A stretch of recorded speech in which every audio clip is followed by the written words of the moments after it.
John King, can you hear me? It's Aaron. I hear you, Aaron.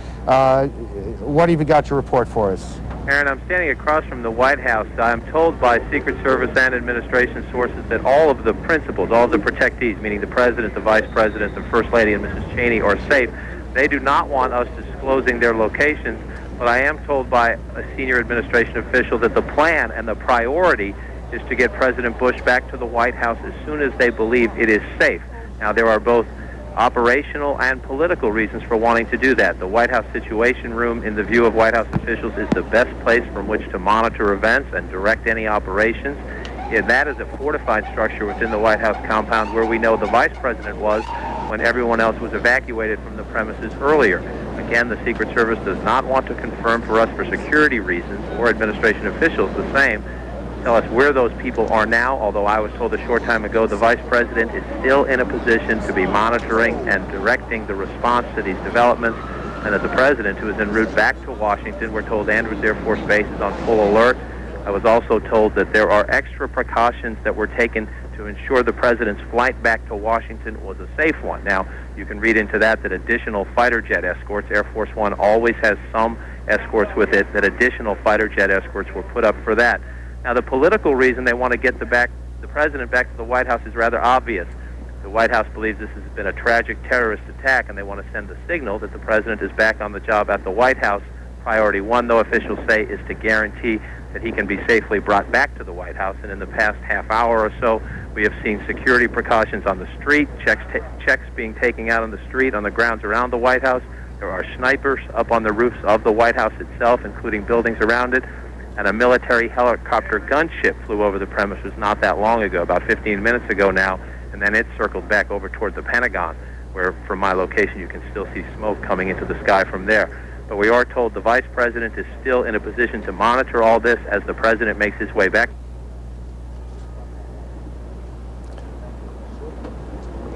John, thank you. Our senior White House correspondent, John King. As John mentioned, the President was in Sarasota, Florida, making his way back to Washington. Whether he'll be taken directly to the White House or not is a little bit unclear. Secret Service wants to make sure the building is safe. It is, I would add, one other symbolic reason why you would want to get the President in the White House, and that's to send a message to who's ever responsible for this, that yes, you've caused extraordinary damage and a great deal of tragedy here, but what you haven't done is shut down the American government. The President will want to get home. Governor George Pataki of New York joins us on the telephone. Governor, are you there? Can you hear me? Yes, I'm here. What are you hearing from the Trade Center area itself? Well, we're still hearing that it's a horrific situation. We're in desperate need of people to help out with emergency services. The city team is there, but we've activated our National Guard and our statewide fire and emergency services, and we're going to be bringing those in to relieve the city forces as the afternoon goes on. I've been in touch with the mayor, I've been in touch with the White House, and everything that we can do and everything that can be done is being done at this point. Has anyone given you any idea of how many injured we are dealing with down? Not at this point. At this point, the sole goal is to try to help as many people as possible, to get them to the emergency services, to get them the care they need, to help people who want to leave the area to leave in an orderly way, and to make sure we do everything we can to provide security throughout the city and throughout the state. And Governor Pataki, can you tell me the degree to which the state's planning for these sorts of tragedies, and there's obviously a plan in place, and New York is, because of its place in the world, is obviously a place you have to consider a target, whether that plan envisions something of the magnitude of what has taken place this morning? Well, you plan for any eventuality, but you never actually expect to see something of this magnitude. But we have coordinated well with the city. We're going to continue to make sure we provide all the support we can. We do have emergency services and emergency transportation running. I know the reports have been inaccurate. We do have limited rail service out of Grand Central to the northern suburbs, limited rail service out of Brooklyn and Queens to Long Island. We're working to make sure that bus service, to the extent possible, continues, and we're trying to get subway service back on track. It's not there yet, but the coordination has been excellent. It's just an attack of this magnitude. We just have to focus on responding and helping people at this point. And do you have any idea how many people have been hospitalized or how many hospitals are involved, whether they extend beyond the city? Not at this point, but every emergency service, every hospital that can provide assistance is providing assistance. The people have been just terrific in their response, and we're going to continue to make sure that response is as strong as it can be. Governor, take a moment and tell me, not as the governor necessarily, but as a resident of this state, an important player in the affairs of this state, what you're thinking today. This is an enormous tragedy. I have friends in those towers. I have friends who were there this morning that we haven't heard from. And our thoughts go to the people who are there, to their families, to all those who are suffering at this time, and we will be there to help, and we will be there to do everything we can to make sure that the support and the services necessary are provided.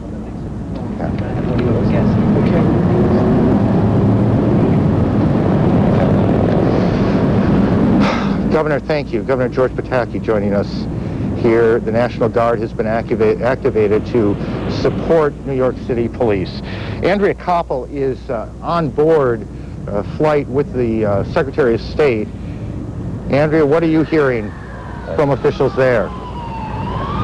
Well, Aaron, Secretary Powell has been in Peru since last night. He was here to attend the Organization of American States General Assembly. Obviously, when he got the news of the attacks in the United States, his aides scrambled to prepare things for him to leave. We are now, as you say, on board his plane. We're about to take off from Lima to head back to Washington. While at the OAS General Assembly, Secretary Powell said it was a terrible tragedy that had fallen on all who believe in democracy, but he said that will never kill the spirit of the American people. He also said that America will bring those responsible to justice, Aaron. There was also a minute of silence at the Organization of American States, and Secretary Powell obviously had to abruptly change his plans. He was supposed to be leaving Peru later this afternoon to head on to Colombia for his first trip there. But obviously, the attacks in the United States have changed that, and he's headed back to Washington. Aaron? Andrea, give me a sense of the Secretary's demeanor. I mean, we know this is a man who has been through a lot in his life, has seen a lot in his life. Did he appear shaken to you? I would say that Secretary Powell is someone who doesn't show his emotions in that way. This is a man with 35 years of military experience, former chairman of the Joint Chiefs of Staff, former National Security Advisor himself, who's seen a lot in his day. And so I would say that obviously he appeared somber, very serious, but in terms of any other emotion, I would say that he's able to keep that very close to his chest. Andrea, thank you. Andrea Koppel, flying back with the Secretary of State from South America. Our colleague Judy Woodruff in Washington. Judy? Aaron, we have joining us now on the phone from the Pentagon our military affairs correspondent Jamie McIntyre. Jamie, I understand you are inside the perimeter of where the commercial jetliner came down at the Pentagon. Well, it appears that we may have lost the phone connection with Jamie McIntyre. We're going to try to get that restored immediately. Jamie, are you there? Now we have Bob Franken, our Washington correspondent, joining us from the Pentagon. Bob, tell us what you are seeing there. Well, what we're seeing, of course, in back of me is the smoke that's coming from the west side of the Pentagon, where, as we now know, a plane which is believed to have been a jumbo jet crashed into the Pentagon. It has left a hole. There was a collapse of that side of the building. You're seeing the smoke, of course, to my rear. We're reporting from an east side vantage point along a highway that's a major artery here. It is also a place where there has been a constant alert looking skyward, repeated concerns that another plane was heading this way up toward the Potomac. These have been concerns that have been out there for a couple of hours. None of them have been realized yet. Of course, the tragedy was that about 9:20 this morning Eastern time, that plane crashed into the west side of the Pentagon. You can see overhead frequently helicopters that are circling the area, of course, looking to provide some visual sighting in case anybody, any sort of invader, anything like that, wants to take to the air. It's interesting, these helicopters also will hover on the ground. They're any number of highways here, and they would be looking for suspicious vehicles, that type of thing. We are told there are casualties at the Pentagon. We have not been able to get an accurate figure. We are not exactly sure at the moment of the whereabouts of the Secretary of Defense, but the building has virtually been evacuated, if not totally evacuated. There is heavy security there, investigations going on as they try and find out what happened. We constantly see sirens and hear sirens and see ambulances go by, many of them from Walter Reed Military Hospital on the other side of Washington, clearly going in there to help with whatever casualties there are. We also have seen a couple of times F-16s, at least one F-16 flying overhead a couple of times. That was reported as to be the case of the Pentagon scrambling fighter jets in case another plane was heading this way. But as I said, right now, there has been no evidence of another plane coming this way. They're on full alert, of course, and trying to now recover from the severe damage that hit the other side of the building. Judy? All right, Bob Franken, I just want to remind our viewers that the section of the Pentagon that was hit was between the 4th, 5th, and 6th corridors. This confirmed apparently a little earlier today by Wesley Clark, General Clark, a former NATO chief. He said from what he could tell, it appears this was the Army section of the Pentagon, planning and logistics area where certainly Army leaders would have been working in their offices. I want to read for you now a statement from the Joint Chiefs of Staff, quoting, "We are outraged at this cowardly attack on the people of the United States. Our heartfelt prayers are with the victims and their families, and we stand strongly united behind the President as our Commander-in-Chief." And I want to clarify that this is a statement by the Joint Chiefs of Staff. I want to clarify that this is from the leadership of the Congress.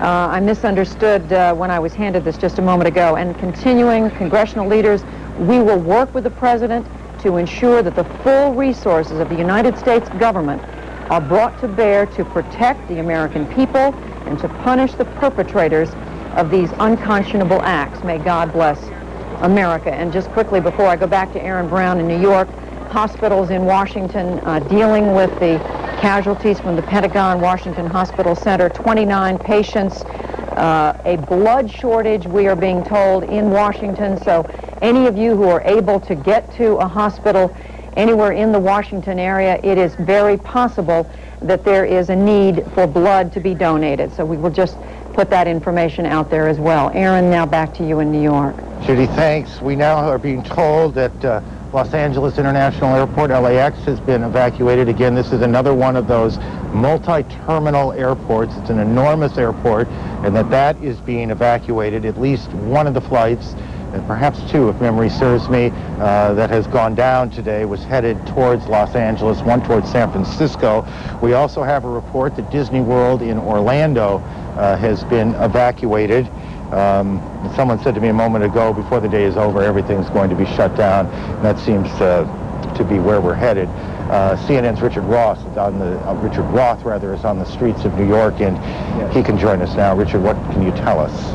Aaron, New Yorkers think they've seen everything, but they'll say they're amazed at what has happened, stunned. Right now behind me, what normally would be the World Trade Center is no more, a huge cloud of white smoke. And right now it's like a war zone. Thousands of New Yorkers streaming north. The mayor of New York City, Rudy Giuliani, has told everyone to get north of Canal Street. We're several miles north of it. Right now, New Yorkers are trying to get out of Manhattan. There's a ferry on the west side going to New Jersey. It's really the only access out. The mayor advising that people should take the subways. We have seen dozens of emergency vehicles, hundreds, firemen being bussed in, decontamination vans coming in, call for blood donations.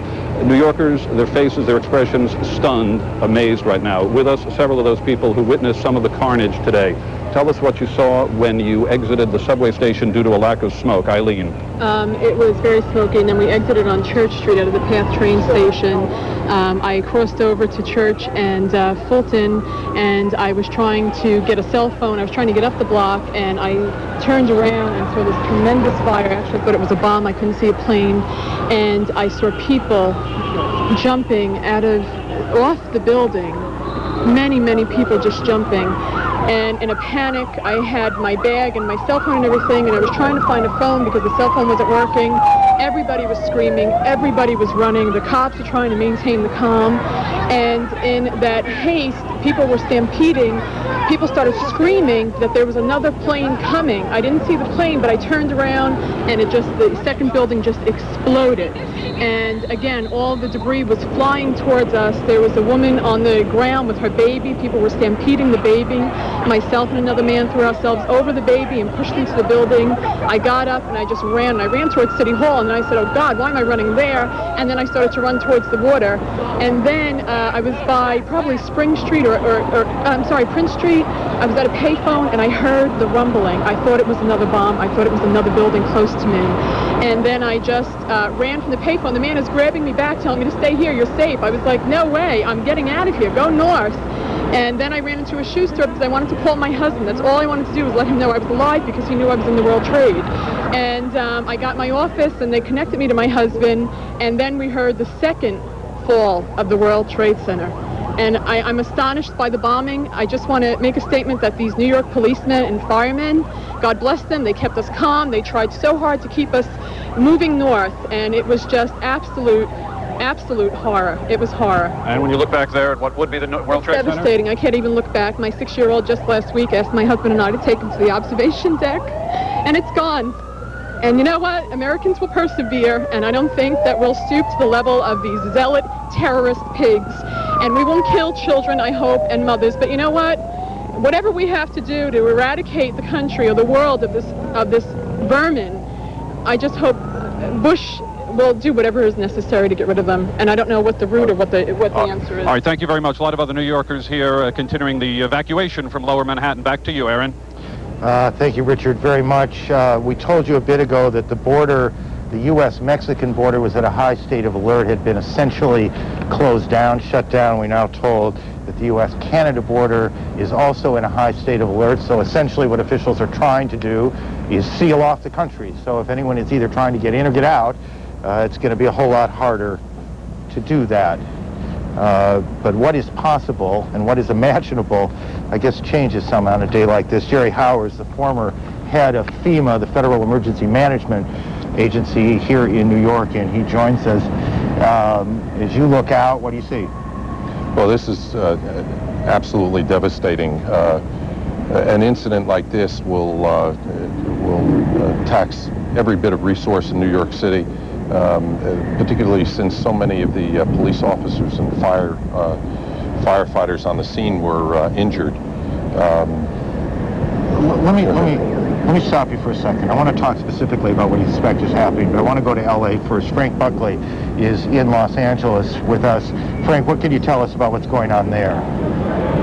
Aaron, we just saw what appeared to be the worst possible situation. The last thing that we want to show you, in fact, people arriving here at the airport apparently friends or family members of some of the victims of at least one of the flights. 3 flights were bound for Los Angeles, and they are not arriving here, obviously. Now friends and family are beginning to trickle in. We haven't seen any until this moment, 2 people just arriving here at the airport. We can tell you that just within the last 15 minutes also, this terminal they have begun a process of evacuating this terminal, and in fact all of Los Angeles airport is being evacuated now, we are told, by airport police, who we just spoke to just a few minutes ago. I'd like to let you hear from Lieutenant Howard Whitehead of the Los Angeles Airport Police as to the status here at LAX. Because we work with other agencies who are conducting closures outside of the airport, I can't get information right now. 3 flights were bound for Los Angeles that appear to have been involved today. What accommodations are being made for the friends and family of passengers? That's being handled by the airlines. They're having a meeting now concerning that, so that information has to get from the airlines. So officially, what are you starting at this point? We're starting a total evacuation of the airport. Will that include both workers and passengers? Only key employees will remain at the airport. This is the entire airport that will be evacuated? Yes, ma'am. Why the evacuation? Because the evacuation has been ordered. I can't tell you why, but that's how it stands now. Is there a security threat to the airport?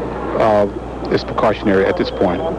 Have you ever seen anything like this before in Los Angeles? Not to my knowledge, no. And what is going to be your role, the police department's role in this? What are you doing? We're protecting the public. That's what our job is. Will roads in and out of the airport be closed as well? Will people be able to get into the airport? Right now, this thing is fluid. We're working as we go with the changes, so I couldn't give you a definite on anything right now. How many police officers more or less Thanks very much. here in the airport on a regular day? Other agencies involved, I couldn't give you exact figure. Right now, there are other agencies? Yes, ma'am. That's all I have for right now. Thank you. What time was it? My name is Lieutenant Whitehead. So this is what you're saying. That was Lieutenant Howard Whitehead of the LAX Police telling us again that just within the last 15 or 20 minutes, an order has come down, a command decision to close, to evacuate the terminals at LAX. Up until this point, of course, flights were not being allowed in or out. Now they are evacuating all the terminals except for key personnel. Also here with me now is Lieutenant Colonel Al Van Cleef of the Salvation Army. You have the very difficult task of helping to coordinate the grief counseling. Can you tell me about the accommodations that are being made for family members of Flight 11, 77, and 175? We have 6 grief counselors on site now, 2 of the teams ready. We're waiting word now from American Airlines. They are diligently working on the plans as far as a private location where the family will be received. As soon as we're aware of that, then they will make contact with us so our counselors can proceed to where family members will be arriving. We've done the same thing here in Los Angeles as well as San Francisco and Washington, D.C. Very difficult day for you, sir. Thanks very much painful. for joining us. That is the latest from Los Angeles. Aaron, back to you.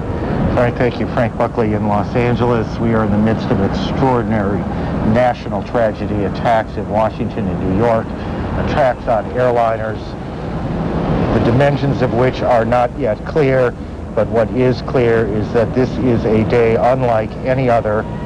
The worst fears of officials around the country, security, intelligence, military officials, political leaders, worst fears being realized, being played out in New York and Washington, 80 miles outside of Pittsburgh where a plane went down. Other planes have crashed. We don't know the circumstances precisely. We now have a report perhaps of another building here in New York that has collapsed. CNN producer Rose Arce is on the phone. Rose, what can you tell us? Yes, there's another building very close to the World Trade Center that was hit by debris some time ago, and it appears to be on the verge of collapse. Also, that enormous plume of smoke that you see that's surrounding the building, there are suspicions that it's not all smoke, but that there is a gas leak within that smoke. And that has caused a tremendous amount of panic in this area. The police have been saying that they're now evacuating all of Lower Manhattan, and you can see people moving north in a flood through these streets that are just filled with ash. You know, as you walk through the ash, you can see debris from inside the World Trade Center itself, a very, very eerie scene, pieces of paper from people's desks, office supplies, many, many blocks from the site of the actual explosion, where they now are fearing that there may be yet another explosion because of this potential gas leak. Rose, thank you. Rose Arce, who's on the streets of Manhattan. Back to Jerry Hauer, who who ran the mayor's emergency response team, and I'm not sure I got the title right, but the essence is correct. When you all, after the 93 attack on the buildings, and you sat down and tried to redo a plan, which I assume happened, did you anticipate anything of this magnitude? Well, we have plans in place in New York City for massive incidents, but an incident like this is very difficult to plan for, just because of the number of people that have been the number of responders that have been injured. There are the responders, we mean police, fire, EMS, rescue, correct. Right. There are literally hundreds of people coming from New Jersey. As you heard from the governor early, the National Guard will be activated to help with law enforcement to help seal the area. I know that FEMA will be activating their search and rescue teams to assist with going through the debris. This is going to be a long-term operation. It is going to be a very difficult one because, as you heard earlier, there's still a gas leak in the building, which is fueling this fire. And until the gas is turned off, that fire could burn for some time.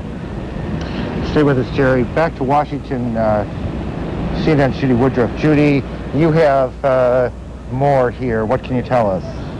Well, Aaron, we are monitoring, of course, statements from around the globe, and we've just, in the last few minutes, been able to get a statement from the Taliban ambassador to Pakistan. The Taliban, of course, being the religious organization that is the party controlling the government in Afghanistan.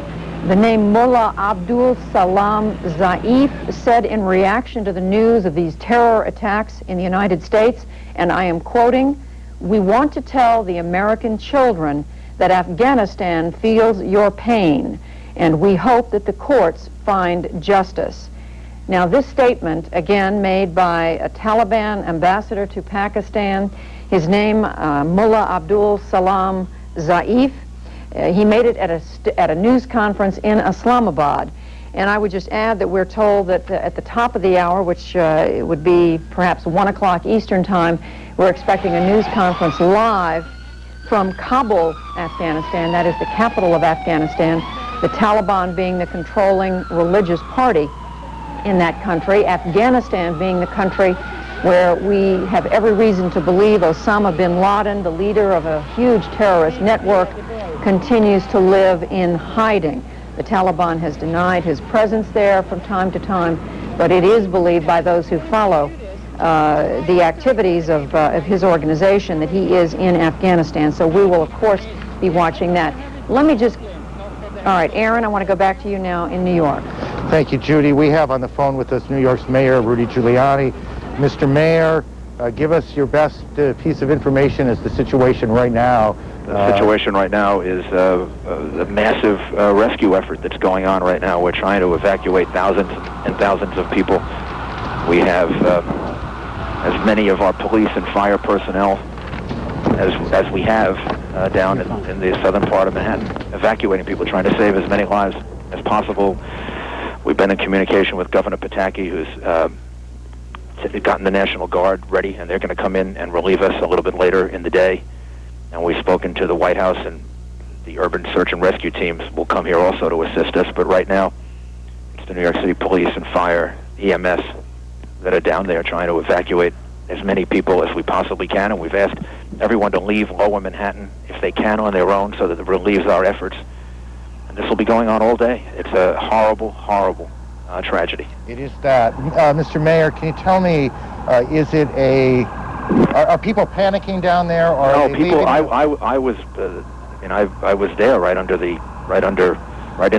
a building that got hit by the debris when the first tower collapsed. So I had to evacuate with people, and we were trapped in the building for a while.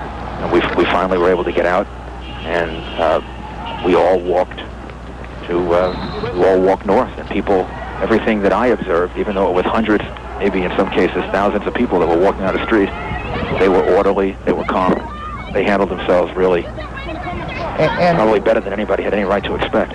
And Mr. Mayor, we were told one of the problems, and Lord knows there are hundreds of problems, one of the problems was that a large number of police, fire, EMS personnel have also been injured in this. Can you shed any light on that? I don't even want to contemplate what the number will be. But when the building collapsed, we had a lot of our police officers and firefighters in the building, and I know many of them because I saw some of them go in because I was there, and I'm praying for them. I just hope they're able to get out. I think we all the losses to our police department and fire department, Sir, are going to be severe. Do you believe that was there another set of explosions that caused the buildings to collapse, or was it the structural damage caused by the flames? I don't know. I saw the first collapse and heard the second because I was in a building when the second took place. I think it was structural, but I cannot be sure. And can you tell us how many hospitals in the city and perhaps outside the city too? All of them. Right now, at last count, we were utilizing over 50. I think it'll be over 100 and that was as of a half hour ago. And utilizing all of the hospitals in New York City. We're utilizing the hospitals in Westchester and Rockland, Nassau County, northern New Jersey. And the main thing we have to urge people to do is to be calm and evacuate Lower Manhattan. And as far as the rest of the city is concerned, just to go about their lives as best as possible. I never thought I would see something like this happen. I got there after the first plane hit and before the second, and watching people jump from the top of the World Trade Center is an unbelievable sight. Mr. Mayor, my colleague Jeff